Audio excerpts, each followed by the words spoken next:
What is up, gunfighters? You guys seem to like when I do these Q&As. Today's going to be Q&As and random thoughts from the host.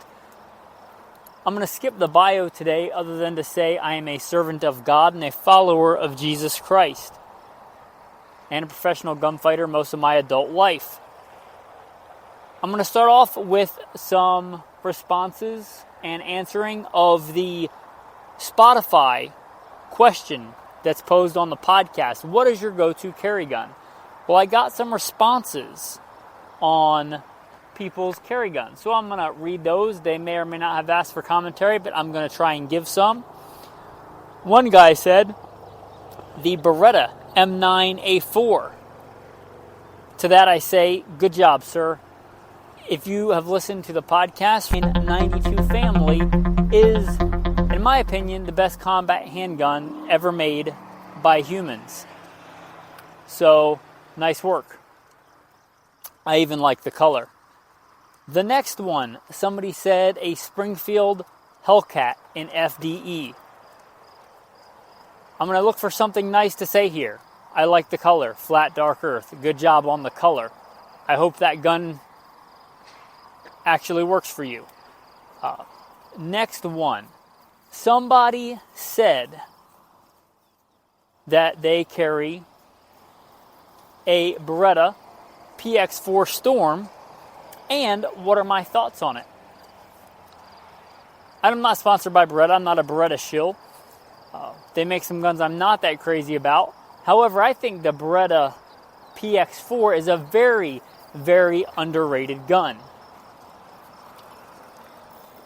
I think that it has a superior operating system to many of the common Browning tilting barrel systems that we have today. I think it's phenomenal. I think it's underrated.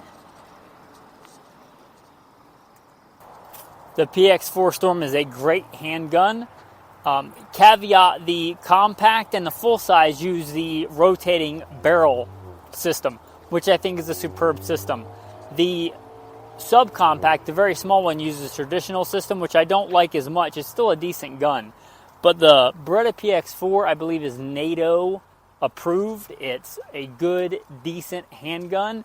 And I don't think it gets the love that it deserves. So, good job on the Beretta PX4. Another person answered that question, what's your go-to carry gun? But they didn't really answer it. They just asked for my opinion on my thoughts on the IWI Tavor versus the Galil Ace. Here are my thoughts. I think they're both really good guns. Really, I do. I think they're both good guns. If I were choosing, I would choose the Galil, and I have made that choice before, and I chose the Galil Ace. Why? I think the AK-47 is a great fighting rifle. I think that's proved out the world over. And for me personally, although I like the Tavor, I've run the Tavor.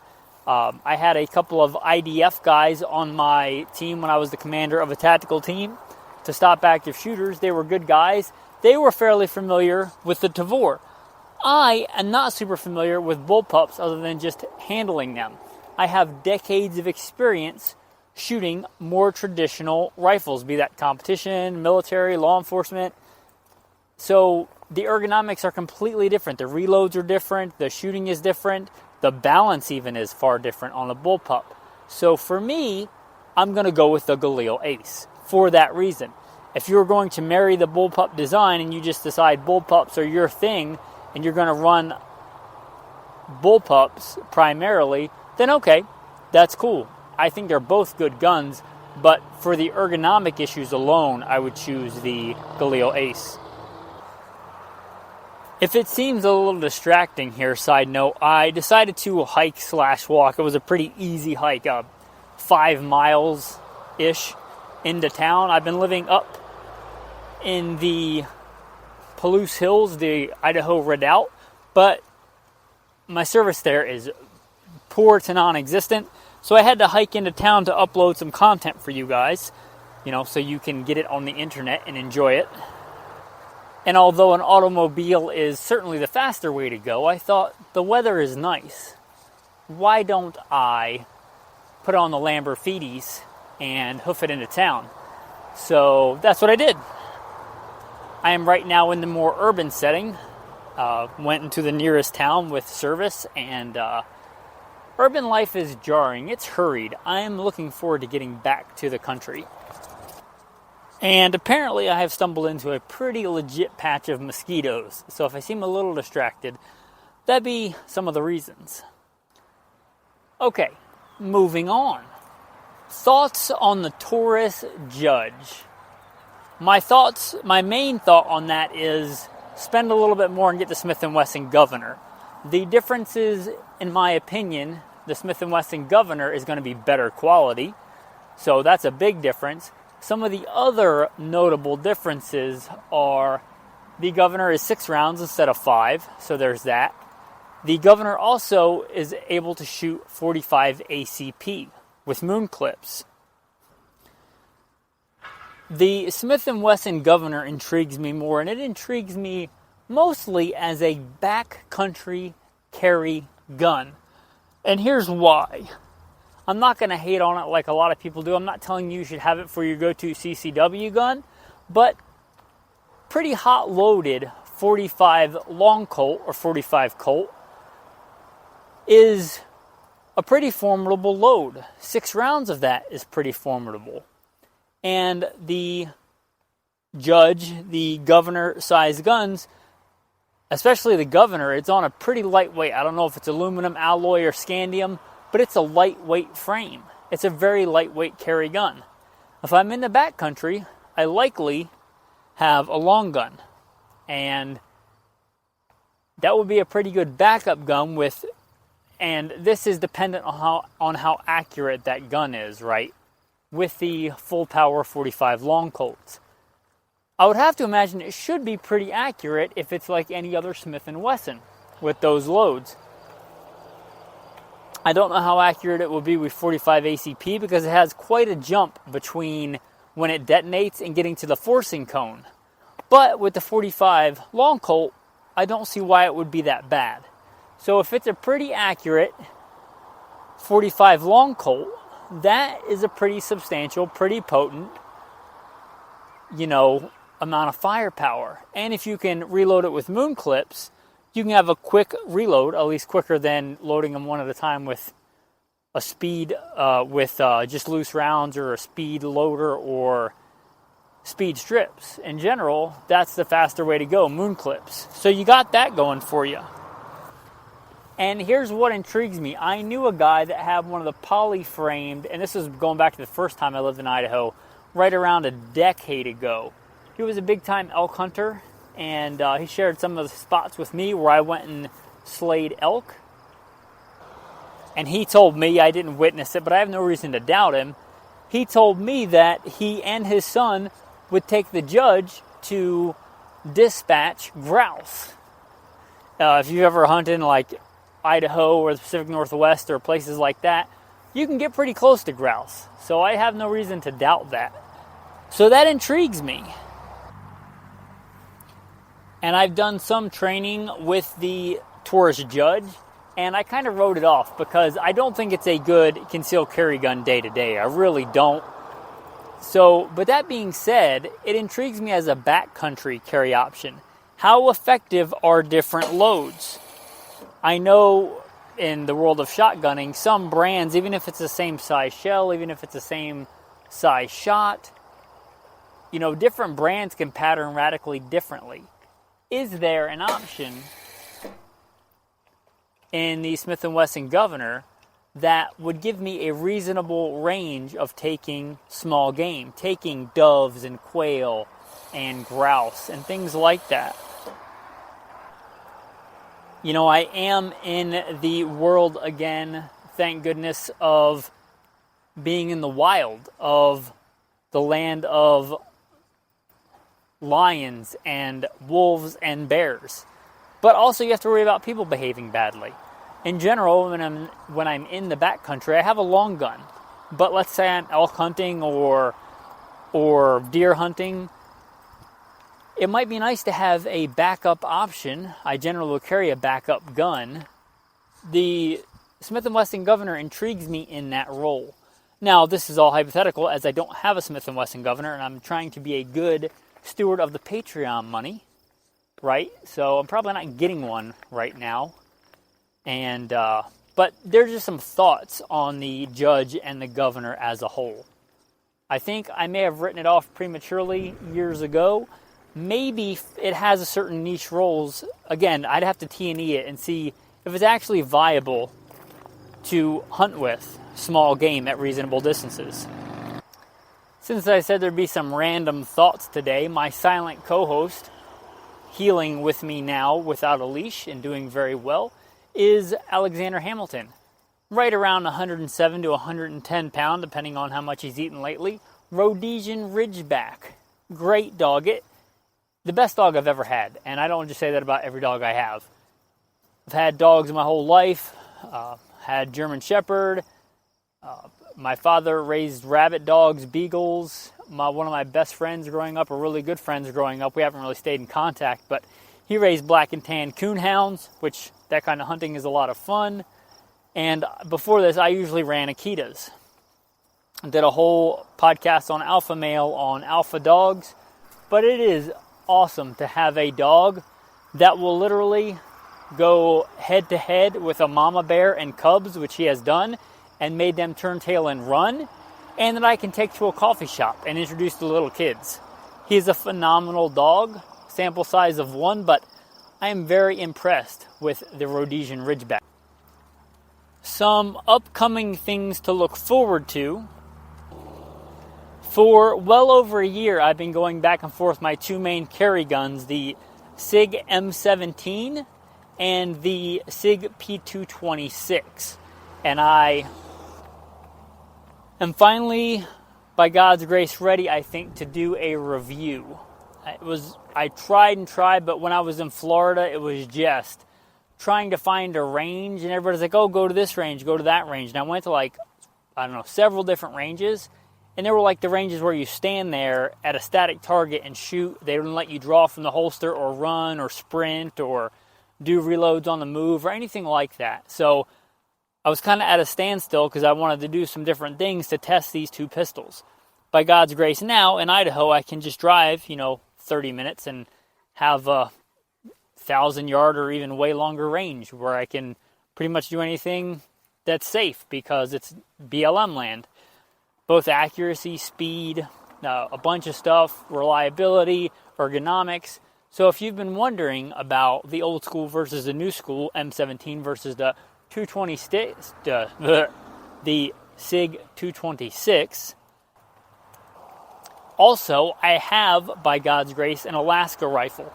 I did sell one of my very liked guns, my Colt M45, the Marine Corps' last issued, at least last to this point, issued 1911. I really liked that gun. It was a gun I carried on duty, but I thought I needed a good Alaska rifle. I have that rifle, and I was waiting to announce it until I shot it. But thankfully here in Idaho, I have had opportunity to shoot it, and she's a shooter, so I'm going to keep her. By God's grace, at least for now, to take to Alaska. And I'll announce what that is upcoming. So again, make sure you're subscribed to Gunfighter Life. Our plan, God willing, still is in a few weeks to go to Alaska. So the plan is to head to the Washington coast and board the ferry and ferry our vehicle to Alaska. And live there as we are strangers and pilgrims on the earth, but hopefully God will show us the place that we should rest for a little while from our pilgrimage. And hopefully we are attentive enough and brave enough to heed that call. Been to 48 of the 50 states, I do believe, many, many times, and lived in a lot of them. And so far, my wife's and ours favorite by far is Idaho, but I have never been to Alaska. That's 49. So, by God's grace, we'll be there and check that out. I do like the idea of Alaska. I do really hope that it is everything that we hope that it is, but that is the plan so far. But we also really love Idaho. This is my 4th time living here. Keep coming back. And my wife really likes it more than I thought she was going to. I am pleasantly surprised with how much she liked it. Last time we stayed in southern Idaho, the Boise area, Treasure Valley. And it had been a long time since I had lived there before, and it had grown so much that I actually didn't like it as much as my wife did. But we came to northern Idaho, which I've also lived in before, and it is much as I remember. Beautiful, beautiful country. Just, northern Idaho, the Palouse region, anywhere from Lewiston up to, Bonners Ferry, the Canadian border. Just blessed country. Also, on a random thought, I am, after the trip, went pretty much without, by God's grace, a hitch.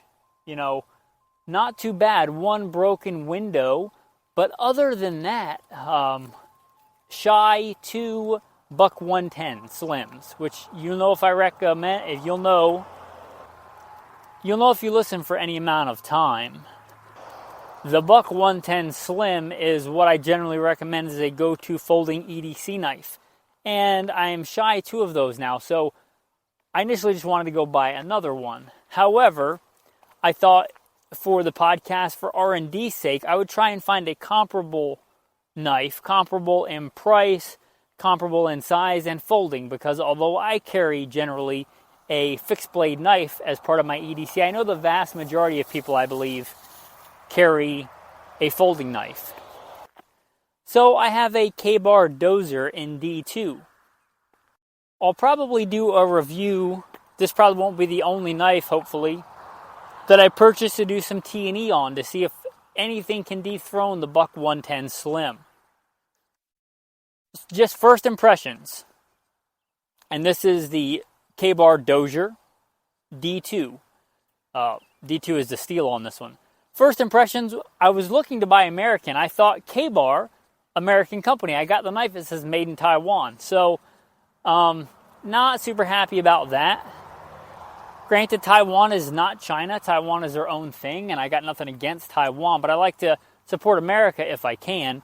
Also, the fit and finish, although similar in price to the buck 110, does not seem as good. There's a place on the blade where the finish was not complete, so there's some, just a plain blade material showing through without the whatever Duracoat, Cerakote they use on it. I'm not sure, whatever proprietary method they use, but it didn't completely cover the blade. There's a bald spot on it. And the fit and finish of the handle, not so good. Although, on the plus side, the ergonomics on it are really good. I don't think it would make as good a hunting knife or a butchering knife, but a utility knife maybe as good or better, and the ergonomics are just really good on it. I really like it. I'm very thankful they did not put finger grooves on the handle. I cannot stand that. Lots of knives do that, but they did not put finger grooves on it, so I really like that. That's my first impressions. Again, I'll probably do a podcast on similar good value folding knives that might go out on Alpha Male instead of Gunfighter Life, but I just thought I'd throw that out there. Back to guns, right? This is Gunfighter Life. You guys want to hear about guns. So, took out the Alaska rifle, and I had 2 main loads I wanted to try as go-to loads for Alaska. And one of those is and I settled on 30-06. I think I mentioned that in the Alaska Rifle Project episode where I was trying to decide what rifle to get. I did get 30-06, I'll tell you that much. The first load, because it's got a good amount of street cred, is the Remington Corelock 220 grain 30-06. Heavy for caliber, deep penetrator, Corelock, so it's known for deep penetration. And then the solid copper monolithic 180 grain solid copper. Now, if you're not familiar with the monolithic or solid copper or mono metal, whatever you want to call them, they are more than just bullets for hunting hippies in California. And I mean that as in hippies who hunt, not as in actually hunting for hippies.